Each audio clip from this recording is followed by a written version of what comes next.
ନିମକଣା ସରକାରୀ ଉଚ୍ଚ ପ୍ରାଥମିକ ବିଦ୍ୟାଳୟରେ ଶିକ୍ଷାରଥକୁ ସ୍ୱାଗତ ସମ୍ବର୍ଦ୍ଧନା ଜଣାଯାଇଛି। ବିଦ୍ୟାଳୟମାନଙ୍କରେ 2026 ପ୍ରବେଶ ଉତ୍ସବ ଗତ 4 ତାରିଖରେ ଅନୁଷ୍ଠିତ ହୋଇଥିଲା। ତିର୍ତ୍ତୋଲ ବ୍ଲକ ଶିକ୍ଷା ଅଧିକାରୀ କାର୍ଯ୍ୟାଳୟ ତରଫରୁ ଏକ ଶିକ୍ଷାରଥ ବିଭିନ୍ନ ବିଦ୍ୟାଳୟ ଭ୍ରମଣରେ ଲାଗିଛି। ଏହି ରଥ ନିମକଣା ଉଚ୍ଚ ପ୍ରାଥମିକ ବିଦ୍ୟାଳୟରେ ପହଞ୍ଚିବା ପରେ ବିଦ୍ୟାଳୟ ତରଫରୁ ଛାତ୍ରଛାତ୍ରୀ, ଶିକ୍ଷକ ଶିକ୍ଷୟିତ୍ରୀମାନେ ମିଶି ଏହାକୁ ସ୍ୱାଗତ କରିଥିଲେ। ବରିଷ୍ଠ ଶିକ୍ଷକ ମନୋଜ କୁମାର ସାମଲ ନଡ଼ିଆ ଭାଙ୍ଗି ଶୁଭ ମନାସିଥିଲେ।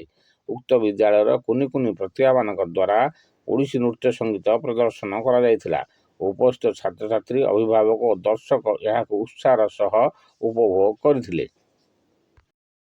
ଆଜି ନାମଲେଖା ଉତ୍ସବ ଖଡ଼ିଛୁଆଁ ଦିବସ ସରକାରଙ୍କ ଦ୍ୱାରା 2026 ମସିହାର 4 ତାରିଖରୁ ମୁଖ୍ୟମନ୍ତ୍ରୀଙ୍କ ଦ୍ୱାରା ଉଦ୍ଘାଟିତ ହୋଇସାରିଛି।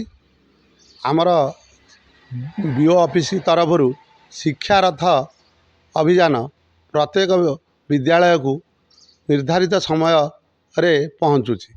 ଆଜି 10ଟା ସମୟରେ ଆମ ନିମକଣା ଉଚ୍ଚ ପ୍ରାଥମିକ ବିଦ୍ୟାଳୟରେ ଏହି ଶିକ୍ଷାରଥ ପହଞ୍ଚିଥିଲା ଏବଂ ଆମର ଶିକ୍ଷାର୍ଥୀ ତଥା ଆମର ନୂତନ ଅଭିଭାବକଙ୍କର ପିଲା ଛାତ୍ରଛାତ୍ରୀ ତଥା ଆମ ବିଦ୍ୟାଳୟର କର୍ମକର୍ତ୍ତାମାନେ ଏହାକୁ ଉଚ୍ଛ୍ୱସିତ ସମ୍ବର୍ଦ୍ଧନା ଦେବା ସହିତ ଏହାକୁ ଆମେ ନାଚ ଗୀତ ମାଧ୍ୟମରେ କାର୍ଯ୍ୟକ୍ରମକୁ ରସାନ୍ୱିତ କରିବା ସହ ପିଲାମାନଙ୍କର ଭଜନ ଏବଂ ଓଡ଼ିଶୀ ସଙ୍ଗୀତ ସମସ୍ତଙ୍କୁ ମନମୁଗ୍ଧ କରିଥିଲା।